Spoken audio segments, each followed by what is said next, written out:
सामयिक समय में जो है उनके सामने विकट परिस्थिति जो गुजर रही है उसको लेकर। तो अभी 2 बिंदु पर जो बात हो रही है उसमें जो है जो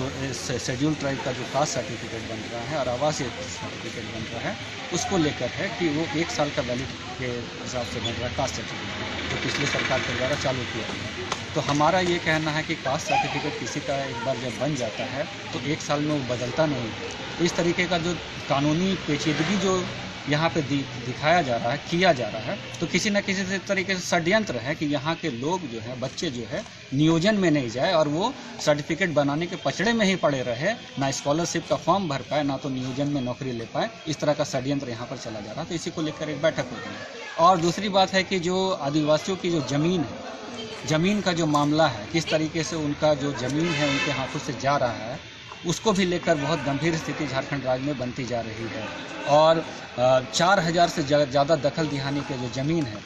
उसमें जो है कोर्ट का आदेश आने के बावजूद भी, इतने वर्ष बीत जाने के बावजूद भी बहुत दुख के मन से कहना पड़ता है कि एक आदिवासी जो है साइकिल चला कर, रिक्शा चला कर, किसी तरीके से मजदूरी करके कोर्ट में जाके, न्यायालय में जाके अपने पक्ष में निर्णय लेने का काम करवाता है, लेकिन वर्षों बीत जाने के बाद भी उसके जो है ज़मीन वापस नहीं मिलती है। तो यहाँ कहीं ना कहीं प्रशासन की जो है शिथिलता है और सरकार की शिथिलता देख रही है। उनके जो एक बोले कि जो विचारधारा है कि क्या रोड मैप झारखंड को लेकर जाना, उसको लेकर एक बहुत अथोपगोह की स्थिति बनी हुई है। तो आपकी सरकार से क्या मांग? देखिए, सरकार से यही चीज़ मांग है कि हम यही चीज़ बोलना चाहते हैं कि ये राज्य जो बना और जिस मकसद से जो राज्य बना था उस मकसद का जो है भटकाव हो गया। आज तरह तरह की बयानें आ रही है, चाहे वो स्थानीयता नीति को लेकर बात हो या फिर यहाँ के लोगों का रोजगार को लेकर बात हो, नियोजन नीति को लेकर बात हो, ज़मीन की बात हो, तो हम तमाम अखबारों में पढ़ते हैं और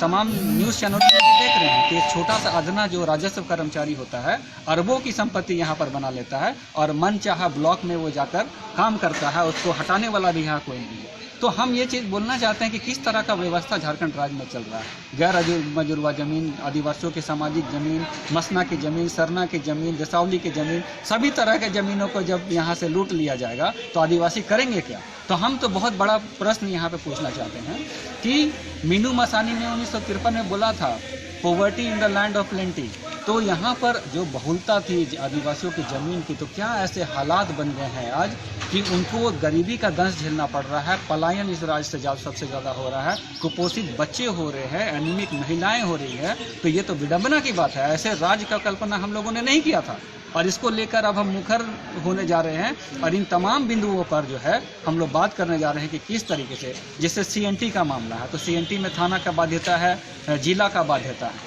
लेकिन यहाँ पर इसको देखा जाए कि वर्तमान समय में जो है किस तरीके से इसमें सुधार होने की गुंजाइश है। क्योंकि जब ये CNT एक्ट बना था उस समय थाना का जो परिधि था बहुत बड़ा होता था, 3 थाना होते थे और अभी जो है बहुत सारे थाना हो गए। तो एक इसमें बाध्यता ये है कि एक आदमी आदिवासी जो है, जो शेड्यूल ट्राइब है, वो उसी थाना के अंदर में ज़मीन खरीद सकता है। तो इसको उसमें सुधार होना चाहिए, क्योंकि कोई सिमडेगा में रह रहा है, कोई आपका चाईबासा में रह रहा है, कोई जमशेदपुर में रह रहा है, कोई लोहरदगा में रह रहा है, कोई गुमला में रह रहा है, तो उन लोगों को भी अधिकार है कि राजधानी में कुछ ज़मीन वो लोग भी अपने लिए ले पाए जी, या फिर किसी भी हिस्से में, मतलब जो भी CNT के धारे में आते हैं वो क्षेत्र में। तो यहाँ पे कहने का बात ये है कि बाहर से लोग जो आ रहे हैं इन ज़मीन कहीं भी ले सकते हैं, लेकिन झारखंड के लोग झारखंड के ही भूखंड में ज़मीन नहीं ले पाते। ये बहुत दुर्भाग्य की बात है।